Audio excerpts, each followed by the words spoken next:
Hey, Mike here. I just wanted to let you know that you can listen to Dark Poutine early and ad-free on Amazon Music, included with Prime. You're about to listen to a historical episode of Dark Poutine. After episode 149, you will find Scott is no longer with the show. In an effort to maintain continuity and offer listeners as many episodes as possible, we are leaving the episodes in which he co-hosted intact. Thank you.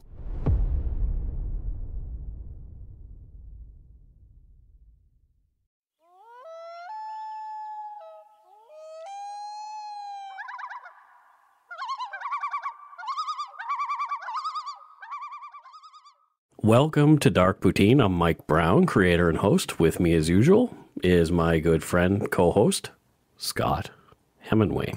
What's Papa-lockin'? What? That's a new one. Yeah, I don't even think it's an actual expression. You just made it up. Yeah. So creative. Because I'm hip. You're hip. Yeah, I'm hip, bro. We're not square. No way. Have you seen us? We are like the least square guys. Unsquared. We are D-squared. That's going to be our rap group. D-squared? Yeah, D-squared. Yeah, fantastic. I think we should just end there. Yep, it was a great show. I enjoyed it. One of my favorite. Awesome. Dark Poutine is not for the faint of heart or squeamish, as our content contains mature themes, harsh language, and graphic descriptions of violent crimes. Listener discretion is strongly advised. We're not experts on any of the topics we present, nor are we professional journalists. We're just two regular Canadians interested in crime and the darker side of history. Let's get to it. Put on your toque, grab yourself a double-double, and in the Nanaimo bar, it's time to scarf down some dark poutine.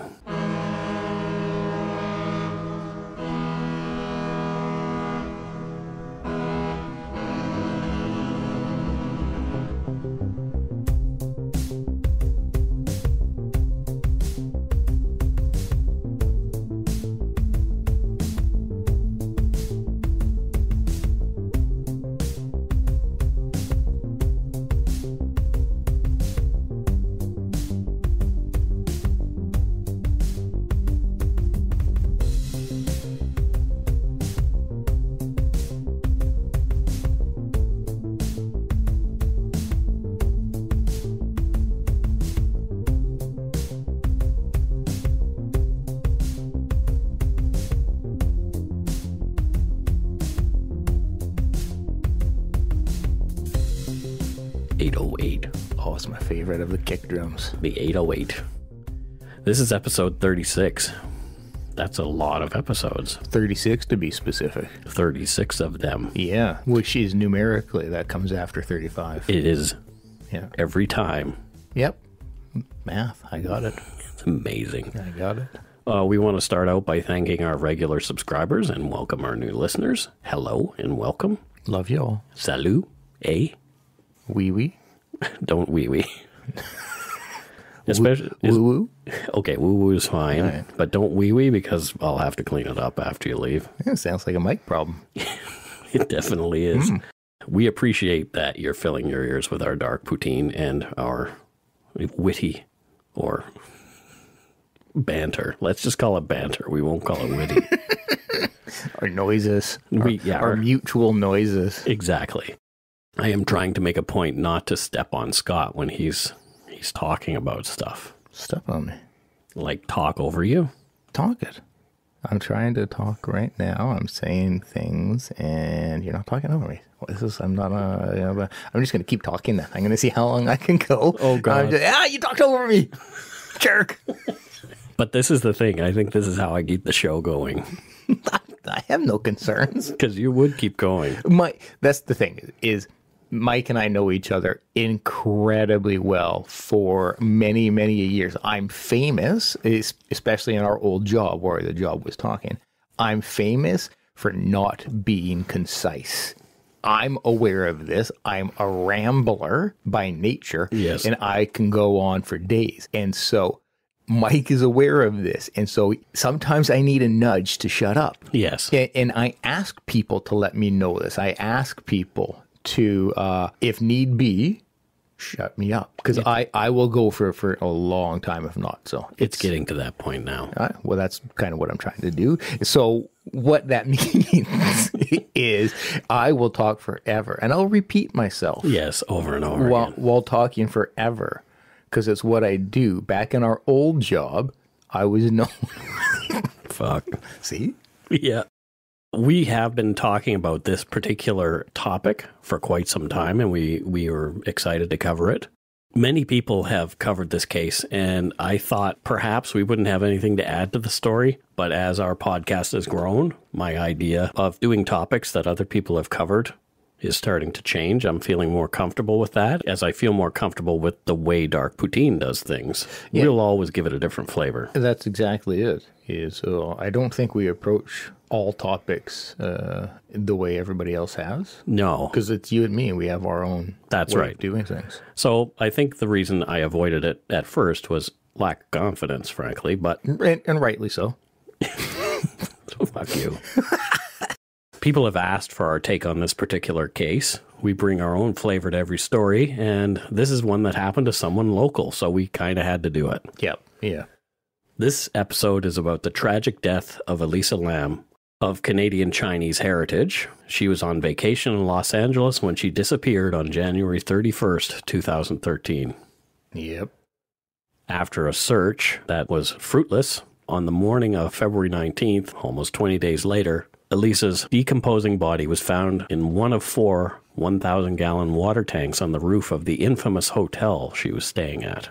Yeah, this is a case I think that almost every listener will be familiar with already, because it captured the media. Absolutely. It captured the media when she was missing as well. Yep. While a lot of focus has been on the, I'm going to put quotes around this, mystery of Elisa's death, we're hoping to bring some deeper insight into Elisa Lam as a person rather than simply a mystery to be solved. Yeah, and I like that idea. Hopefully, in approaching the case in this way, we'll leave you with a better understanding of the human being this tragedy happened to.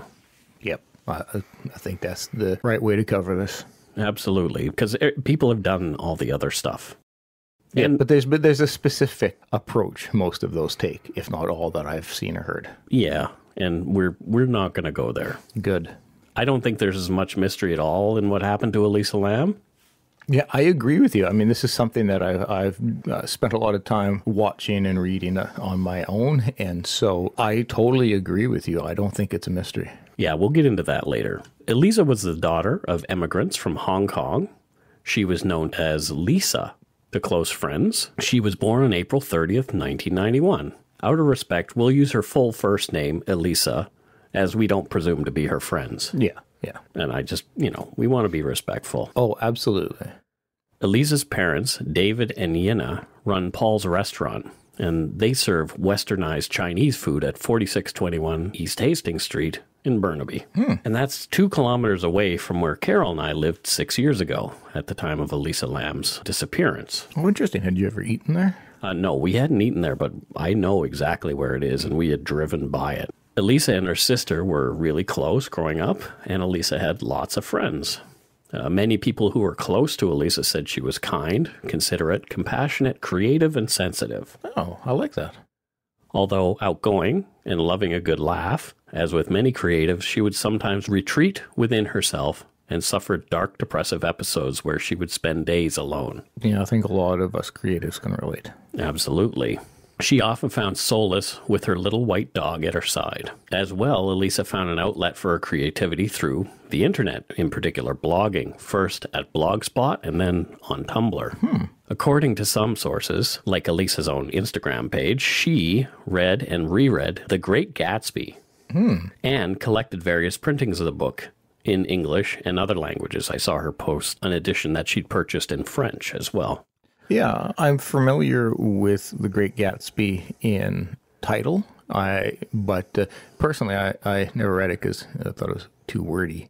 Well, I had to read it in high school. Yeah. No. And afterward, I came to appreciate the book more. It's interesting that Gatsby was her literary obsession. Oh, yeah? In the book, Jay Gatsby is a hopeful man who represented what others couldn't have. No one truly loved him for himself, only what he possessed and what he could do for them as they clamored for their chance at living the, quote, American dream. As well, Gatsby was a nouveau riche, and he was looked down on by the established old money, and then resented by the working class.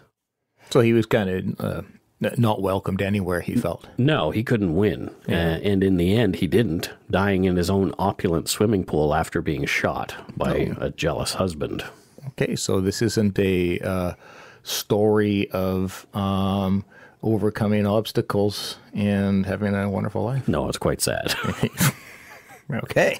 It's clear from her social media accounts and blogs that Elisa loved to travel. Video games like Portal 2 she really liked. Oh, awesome. Art and fashion, and she seemed to be into the French culture. She named both her blogs French names, like Nouvelle Nouveau was the name of her Tumblr blog, for example. Sounds like somebody that I'd actually get along with. Yeah, me too. Yeah. Elisa blogged a few times about her boyfriend early on in 2010, 2011, about 2 years before her death, and then she seemed to be single after that.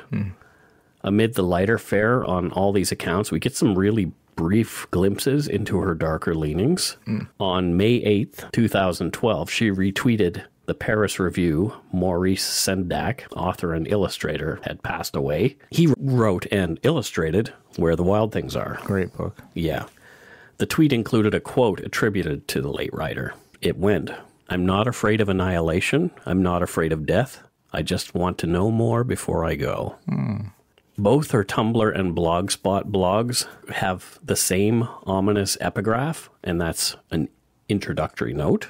It's by Chuck Palahniuk, the author of Fight Club and Choke. Okay. And it reads, "You're always haunted by the idea you're wasting your life."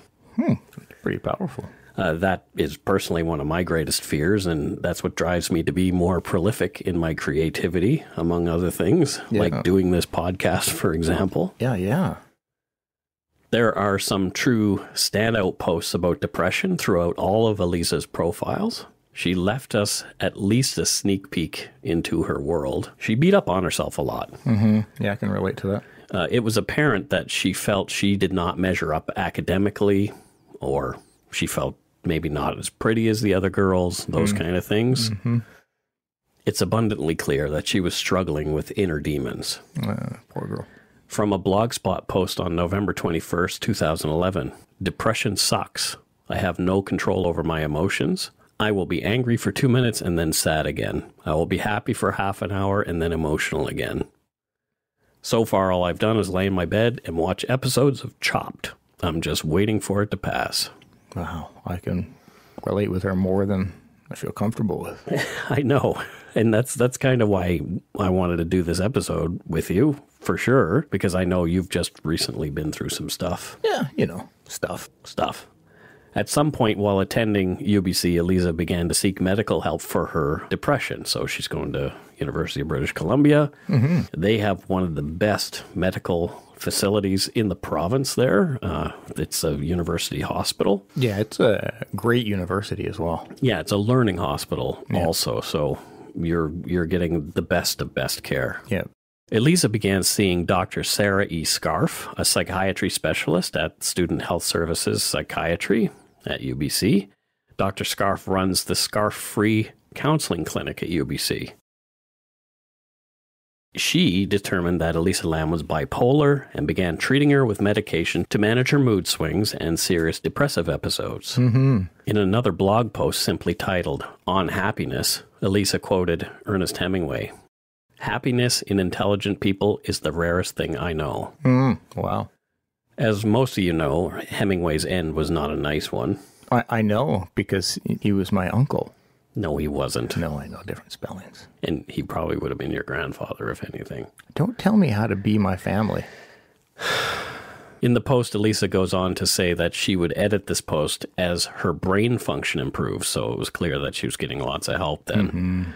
In March of 2012, Elisa mentioned she got a part-time job, so she must have been feeling a bit better. Oh, good. But the darkness was still there. Yeah. She said, "And if I weren't so lazy, I would go learn how to do something, like coding or whatnot. I'm falling into a pattern of going on Tumblr. It's not giving me any joy, actually. It's just something to do, idling by." Yeah, that's such a powerful statement in regards to depression, because we do typically lie about and we get upset at ourselves for being lazy, when in reality, one of the biggest things with depression is lack of motivation. Yeah. It's not laziness. It's not like we're just like, all I want to do is lie on a couch and eat potato chips. Although that's great, but the motivation is gone.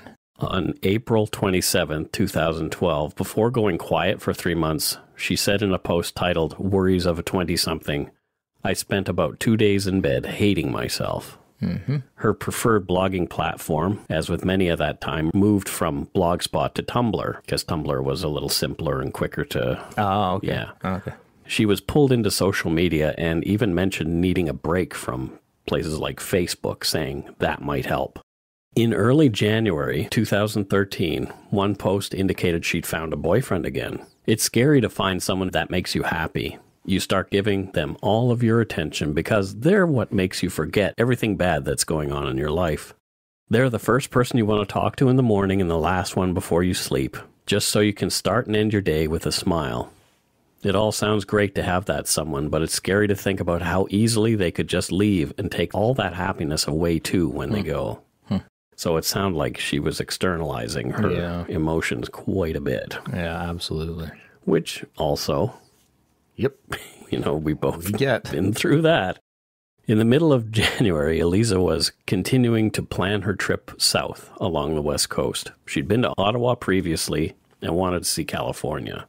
She writes, planning for the West Coast tour. Sigh. Turns out I won't be making as many stops as I'd like.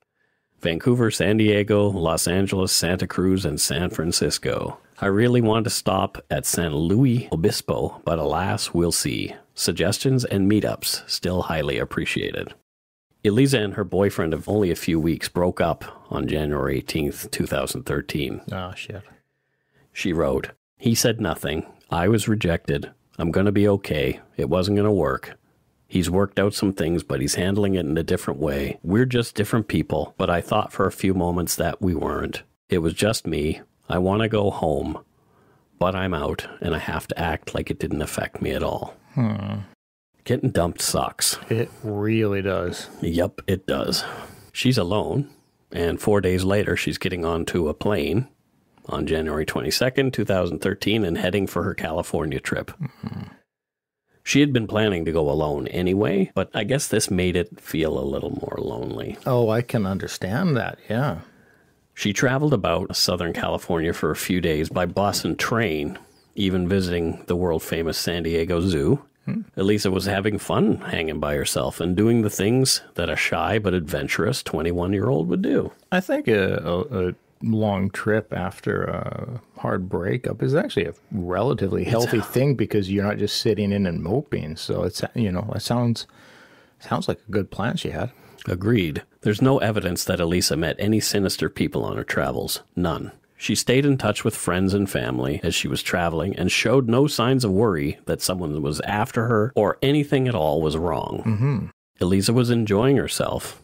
If her recent breakup was on her mind, she was not showing it. Good. Elisa arrived in L.A. on January 26, 2013. She checked into the Cecil Hotel, a place with a bit of a nasty rep, and that's mostly due to its proximity to Skid Row. Yeah, we have a Cecil Hotel in Vancouver, but that's a very different... That was a strip club. Yeah, with a hotel above it. Yeah. There have been many suicides at the Cecil in L.A. 2 serial killers even stayed there. Yep. Richard Ramirez, L.A.'s Night Stalker in 1985, and Australian serial killer Jack Unterweger was there in 1991, and he killed models. Oh, okay. The Cecil is also rumored to be one of the last places where Black Dahlia victim Elizabeth Short was seen prior to her gruesome and still unsolved murder in 1947. It's a pretty seedy place that's low-cost accommodation, attracts many traveling students like Elisa Lam. Yep, makes sense. I'm not going to lie, I would actually stay in that 90-year-old hotel. Yeah. I think it's a pretty cool place, and the fact that it has so many stories. Oh, I would be attracted to go in there as well. Yeah, just to say, yeah, I stayed there. Yeah, for sure. Elisa explored Los Angeles for the next 5 days. Just around the corner from the hotel was a bookstore called The Last Bookstore, ironically. Jeez, yeah. The manager there said she saw Elisa when she was buying books for herself, records, and presents for her family. The manager recalled that Elisa was struggling to carry all she'd bought. She remembered Elisa as friendly and chatty. Yeah, I bet. And that was on January 31st, 2013. The day before she was supposed to check out of the Cecil and head to Santa Cruz. That was the day she disappeared. What are presumed to be some of Elisa Lam's last moments are captured in a security video from elevators in the Cecil. We'll chat about it right after this.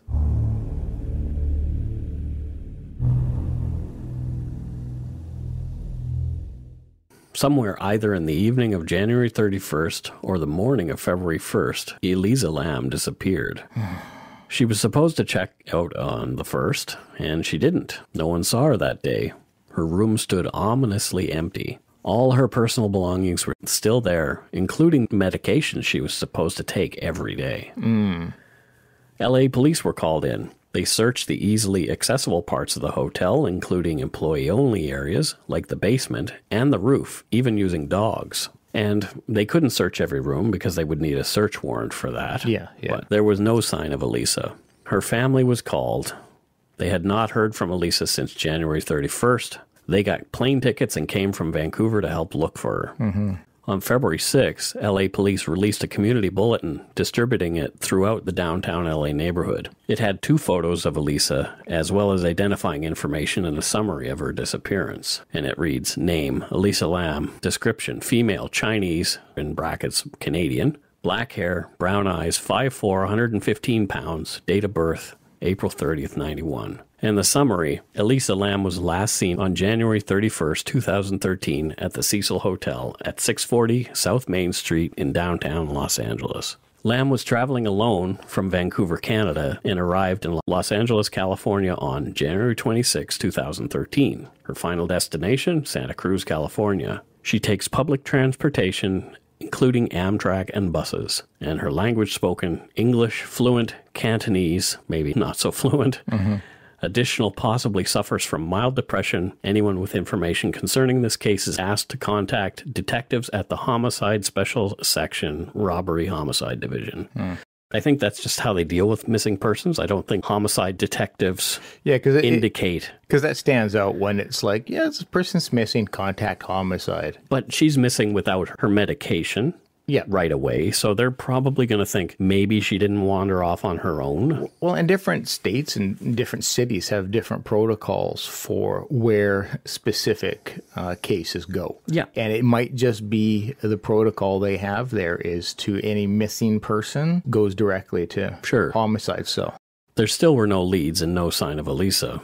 No one had seen her since the night she disappeared. On February 14th, Valentine's Day, the cops released that now infamous video of Elisa playing in the elevator at the Cecil Hotel on the night she disappeared. Yep, the video. Yeah, this video has been analyzed to death, and it's been picked apart. Yep. You can see it in our show notes. I'm going to leave a link to it there. And I just wrote a bit of a breakdown from what I see in the video. It's really crappy quality. It's pixelated. Looks like it was recorded with a potato. Yeah, but a 2012 potato. A 2012 potato. Yeah. There's no timestamp that's readable anyway. No. The elevator door opens. Elisa wearing a red hoodie, green Alexander Keith's t-shirt. Yeah, Alexander Keith's is Nova Scotian beer. Pale ale. Popular here in BC. Yeah. And it was my brand back in my drinking days. Wow. She was wearing knee-length black shorts and open-toed sandals. She glides in, and in one oddly flowing moment, she bends over and pushes all the buttons on one side of the control panel of the elevator. She stands up, backs into a corner of the elevator furthest from the door, and stands there looking straight ahead for just a few moments. Then she steps cautiously to the door, quickly steps a single foot out to the elevator, looking both ways very quickly, as though she's playing a game of hide-and-seek. Yeah. She steps back inside, puts herself flat against the left wall, and then into the corner near the control panel, as if she's hiding from someone. Yep. She's in and out of the elevator multiple times, pushing buttons and waving her hands about it, as if gesturing at somebody in the hallway. Her hand movements don't seem quite right somehow. Yeah, no, I agree.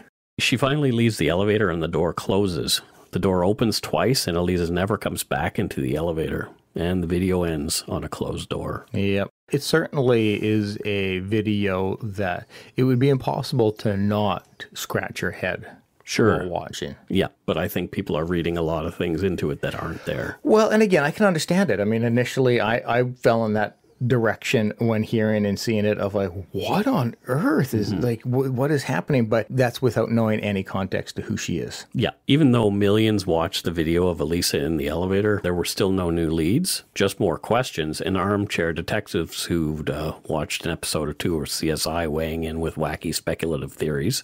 Yep. Just like us. Never. Never. Some people claim that she was playing hide and seek with an actual person who later abducted her. Okay. Other cuckoo birds said she was interacting with one of the hotel's, quote, ghosts. Yeah, I think that's where a lot of people went. And again, I get it. We want these things to be real. But, Yeah. sure.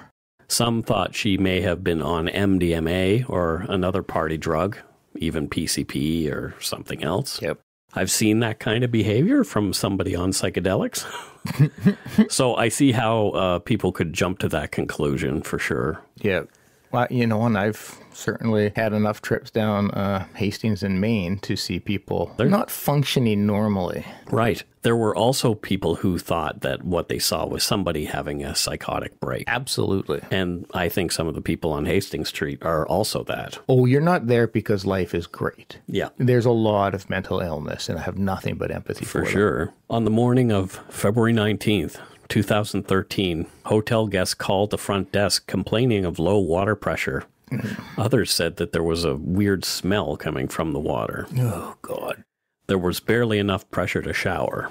A maintenance worker attended and went to the roof where there are 4 1,000-gallon water tanks, and they serve the 600 rooms of the 19-floor structure. 600 rooms, eh? Yeah. Wow, I didn't realize that was that big. Yeah, it's huge. He was shocked by what he saw. In one of the tanks that was 3/4 filled with water floated the naked body of a woman with black hair. Her clothes were floating in the tank nearby. The body showed signs of moderate decomposition. It was assumed right away that the body was that of Elisa Lam, and sadly, her identity was later confirmed. Police did their initial investigation, securing the scene, and the fire department spent the day draining the water from the tank and removing Elisa's body, while the ghouls from LA News covered the efforts from their helicopters. Speculating the worst, of course. Yep. Here's audio from CBC Vancouver's coverage on the story that day. We begin tonight with a tragic end to a desperate 3-week search. A 21-year-old Vancouver woman who disappeared while in Los Angeles has been found dead. Just a couple of hours ago, Los Angeles police confirmed that the body found on the roof of the Cecil Hotel was that of Elisa Lam.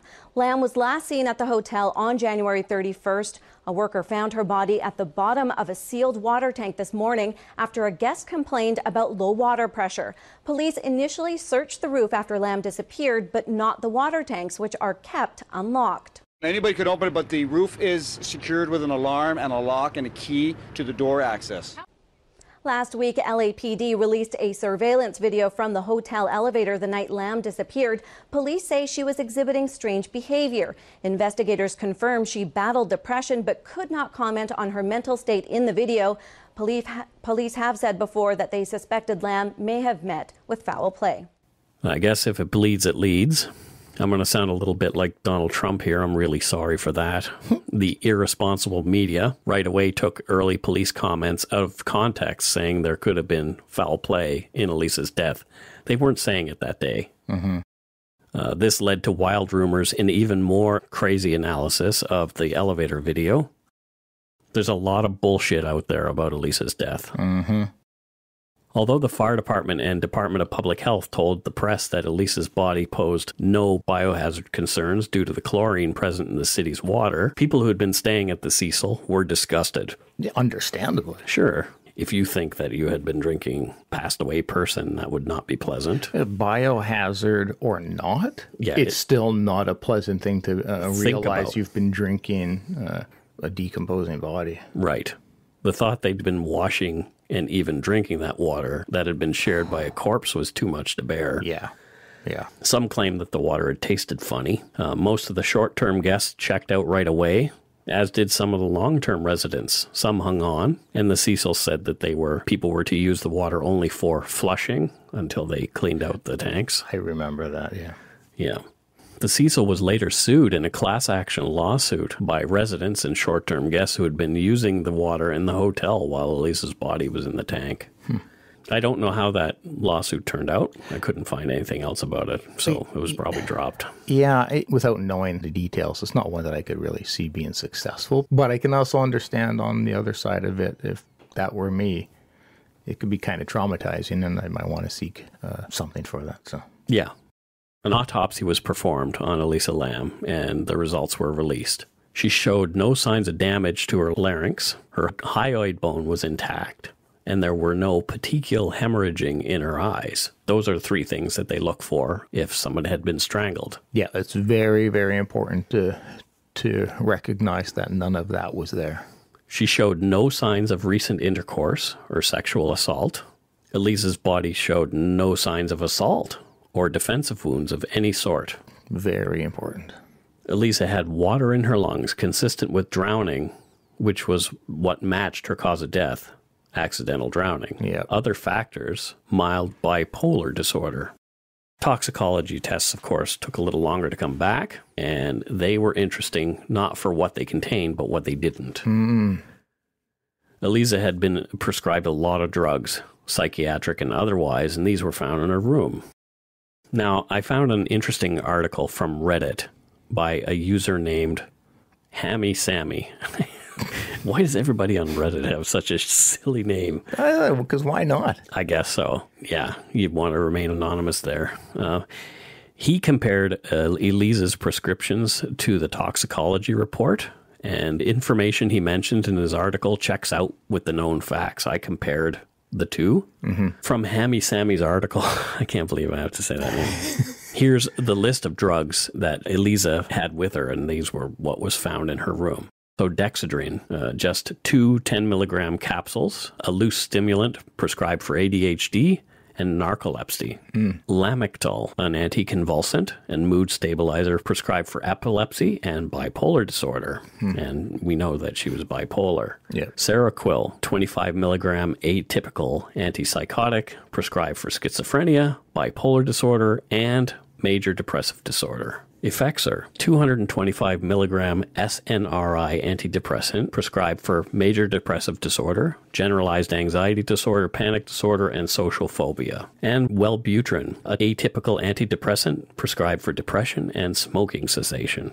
Yeah, Effexor and Wellbutrin are what I was on for quite a while. Yeah. There are also 2 over-the-counter medications on the list. There was Advil, ibuprofen, which is just a simple pain reliever, and Sinutab, which is essentially Sudafed, a decongestant. Okay. Hammy Sammy's summary, after comparing the details in the toxicology report to the list of drugs, came out this way. And it's much simpler just to say it the way he said it rather than break it down into science. Elisa took at least 1 antidepressant that day. She had taken her second antidepressant and mood stabilizer recently, but not that day. She had not taken her antipsychotic recently. She had no alcohol or common illegal drugs in her system. She was not high. She did not have her Sudafed in the system either. Okay. In bipolar disorder, antidepressants without an antipsychotic can cause a manic episode and possibly lead to psychosis, which would explain Elisa's bizarre behavior in the elevator. Absolutely. From the British National Health Service, someone who develops psychosis will have their own unique set of symptoms and experiences according to their particular circumstances. She's alone. But in general, 4 main symptoms are associated with the psychotic episode: hallucinations, delusions, confused and disturbed thoughts, lack of insight and self-awareness. Okay. Perhaps Elisa was in a full-blown psychosis that night. She appeared to be playing hide-and-seek and talking with somebody who wasn't there. This would also explain her weird movements. Yep. Yeah, without a doubt. I mean, that, as we've both talked about before recording, on the outside of it, when you first see it, it seems very bizarre and supernatural. When you actually do your due diligence and look into it and get the facts, it looks like a sad psychotic break. That's what I believe it was. So do I. How did Elisa get to the roof of the Cecil? So there was a lot of fuss made about this locked door that was locked and alarmed, and the alarm hadn't been set off and the lock wasn't tampered with in any way. Yep. Well, guess what? The alarm was off and door unlocked? No, there were more accesses to the roof. Oh. And there were the fire escapes. So the fire escapes, which were easily accessible from rooms. Yeah, I think if I remember correctly, there was one like pretty much right outside where the locked door was. Yeah. Yeah. So, and they accessed the roof. Yeah.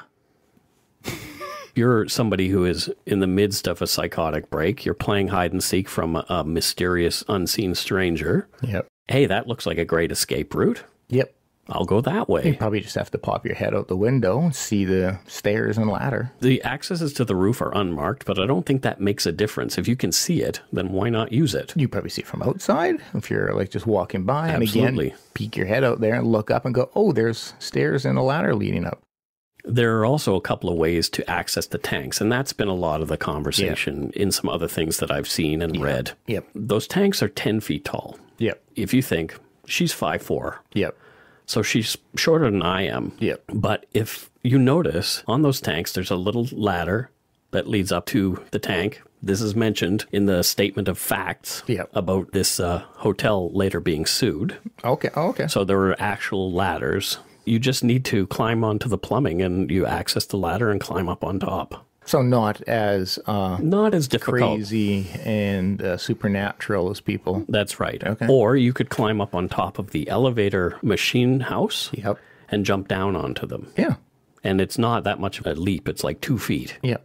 Okay. Also, the tops of these were not heavy, as other people have reported. Yeah. That has been misreported over and over and over again. Yeah, it's all you hear in a lot of these stories. Is How about, did she lift that? Not somebody her size wouldn't be able to lift it. It's Untrue. Like vacuum seat. Yeah. Yeah.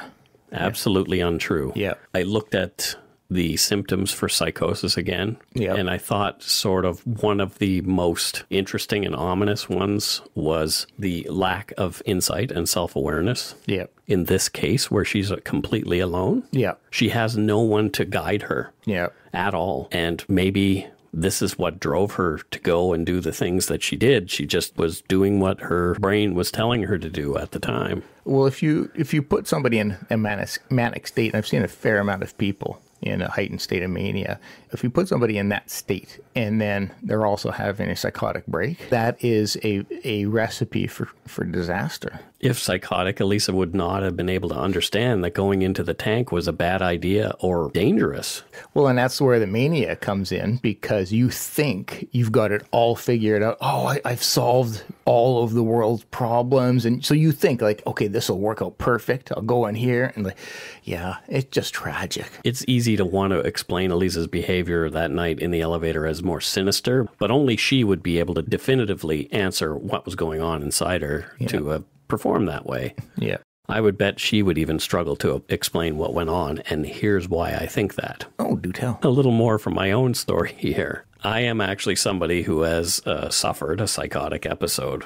I can concur that in that state, you really don't understand what's happening, nor are you able to make solid decisions, even about walking across the street. Yep. My episode is very blurry. It's like a slideshow of weird moments that ended with me being committed to a psychiatric ward for a number of weeks. And this was before the antipsychotics started to work. I'm not going to get into why I was in that state, but let's just say it was self-induced. My brain was filled with weird ideas of superhuman and supernatural abilities, as well as thoughts of demonic possession and evil in others. And this is much like Matthew DeGrood from our Calgary Brentwood 5 episode. Which is a great comparison. Yeah, when I was reading about him, I thought, holy shit. Yeah. I have been in that state. I just did not kill people. I am very, very glad that that did not happen. So are we. My first 5 days in the hospital are a blur and mostly just a black void. They're just gone. Yeah.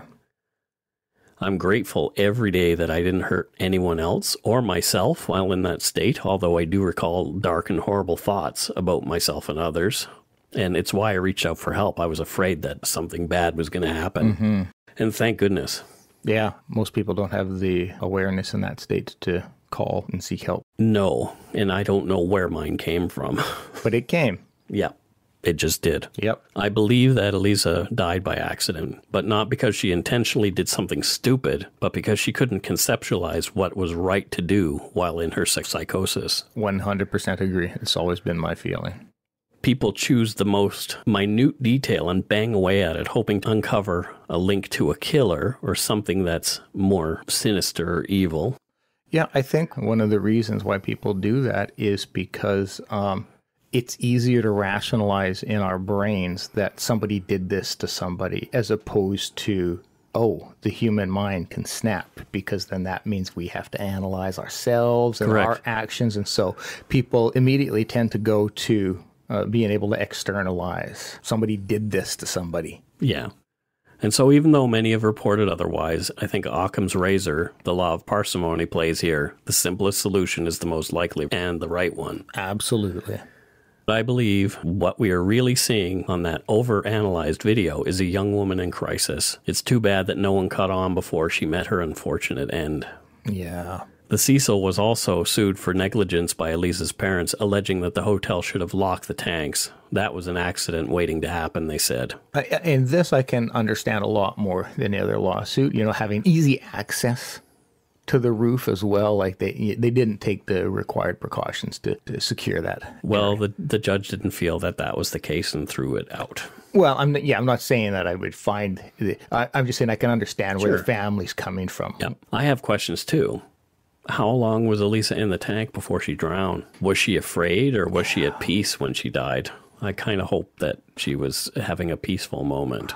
Sadly, I don't think it was, because depending on how long she was in there, the medications will end up wearing off that she's on, and panic and everything will set in. Well, she was in a bad way to begin with. I don't know. I like to think that she maybe just drifted off. Oh, I hope to hell that's the case.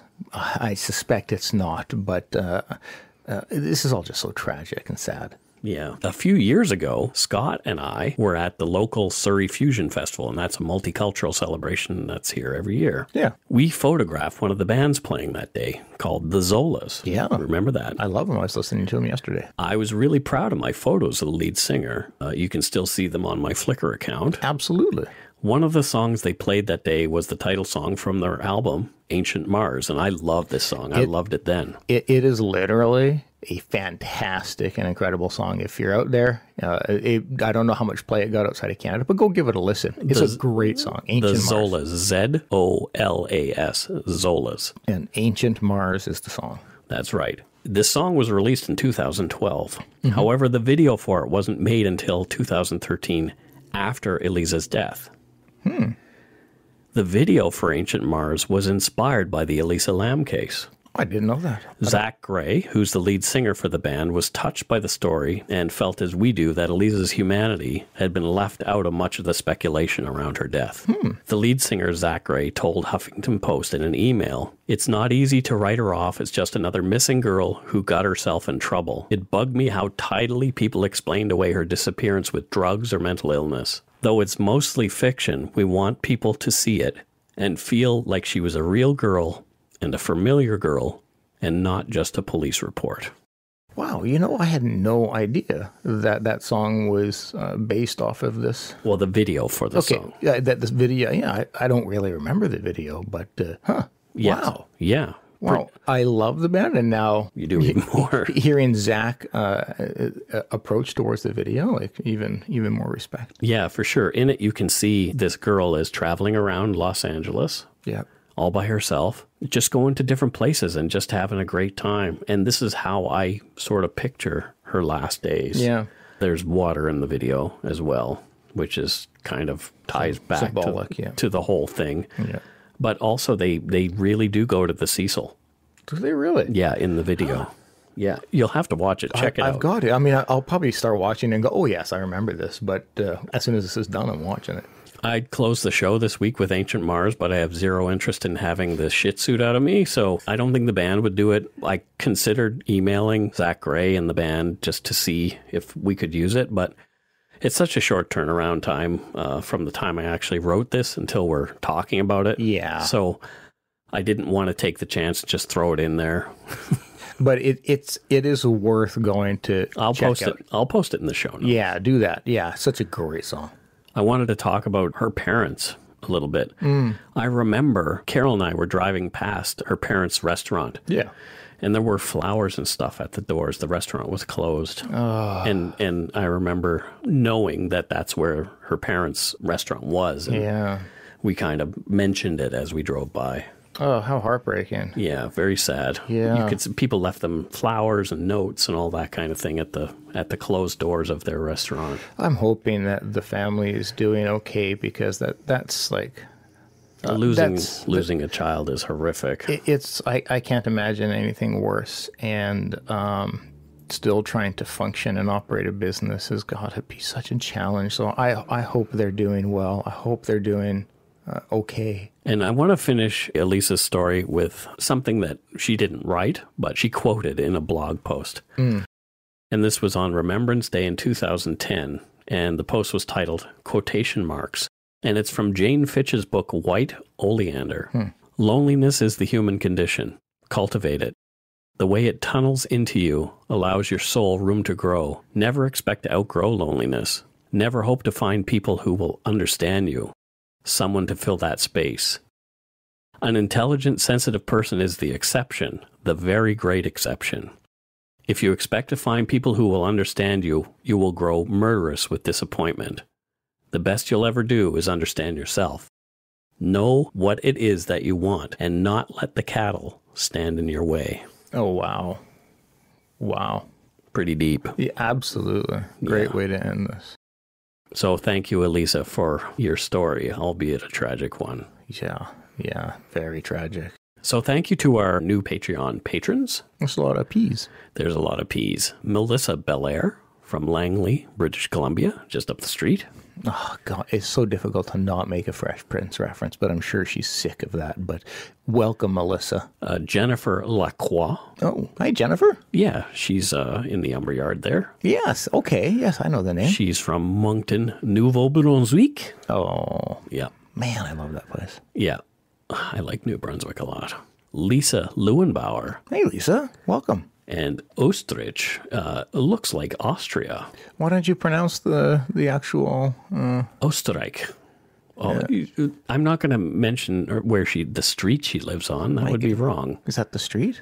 Yes. Oh, okay. That is the street. Okay. And you don't want me to say that. I can pronounce it, but whatever. Be that way. Good. Thank you, Lisa Leuenbauer. Absolutely, thank you. I always love to see that somebody who is not... Or maybe she's married to somebody from Austria. I'm making a stupid assumption. Forgive me. Oh, jeez. Classic Mike. Yeah, she may not be a native German speaker. She just may want to hear some good old Canadian voices. That's right. But it would help if I had just done a Canadian accent right there. I don't know what that was. It was kind of southern. Which is really no relevance to Canada. No, eh? So, my name is Mike from Canmore. There we go. See, that's when us Canadians think about our accent. We think it's something, but yeah, I don't think I have an accent, but yet everybody from outside of Canada is always, oh no, you sound Canadian. No dude about it. Yeah. This one I have to think about. Okay, I'm good with it now. Shannon Nishioka. Oh, I think you did that well on that. I think I did. Welcome, and Shannon. She's from Meriden, Connecticut. Connecticut. Oh, that's an interesting pronunciation. I think fancy people live in Connecticut. I always think about the fancy. Doesn't, like, Martha Stewart live in Connecticut? I'm going to say sure. Sure. And we have a lot of listeners from Texas, and this one is from Murphy, Texas, and her name is Kelly Watkins. Hi, Kelly. Hello, Kelly. Thank you for having a name that is easy to pronounce. Unless she pronounces it Kelly Watkins. Yeah, no, I'm pretty sure she doesn't. Or the W is like a V. Kelly Watkins? Yeah, no, pretty sure. Was ist los? Mike, why are you trying to make even the simple names difficult? Just accept them. It's because my brain works that way. Oh, your brain works. Not very well.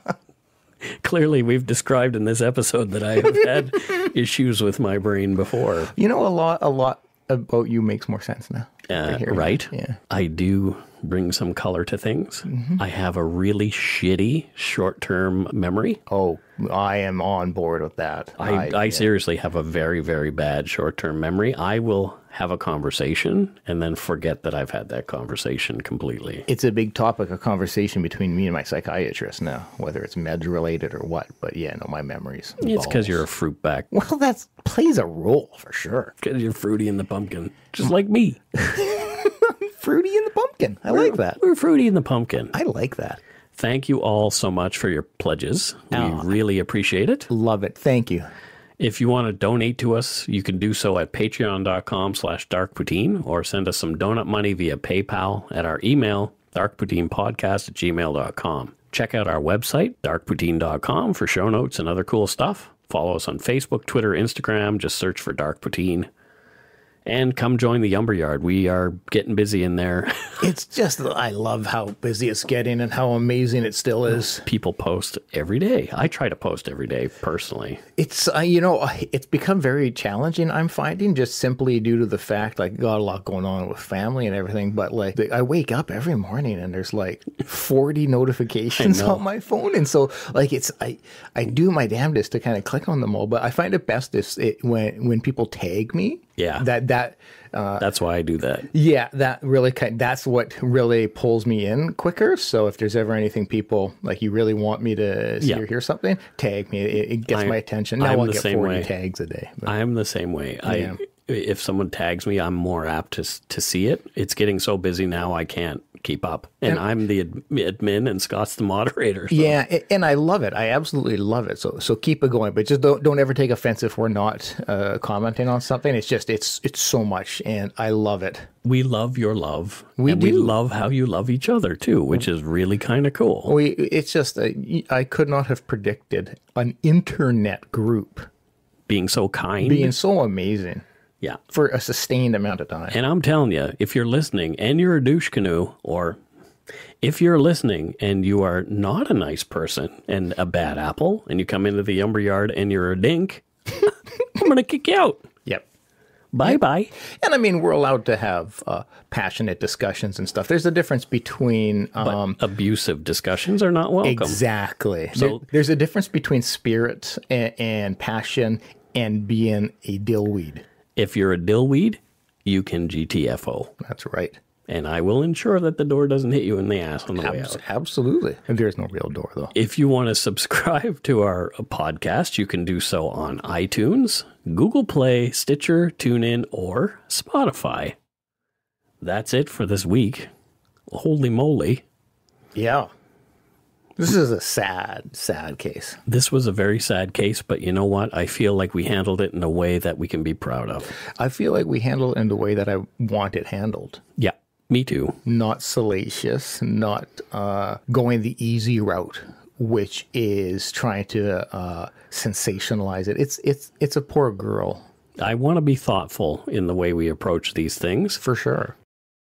She was somebody who did not survive a situation. Perhaps she could have had somebody been there with her. Yeah. No, it's just tragic all around this case. With that, don't forget to be a good egg and not a bad apple. Bye-bye, everybody. Bye-bye.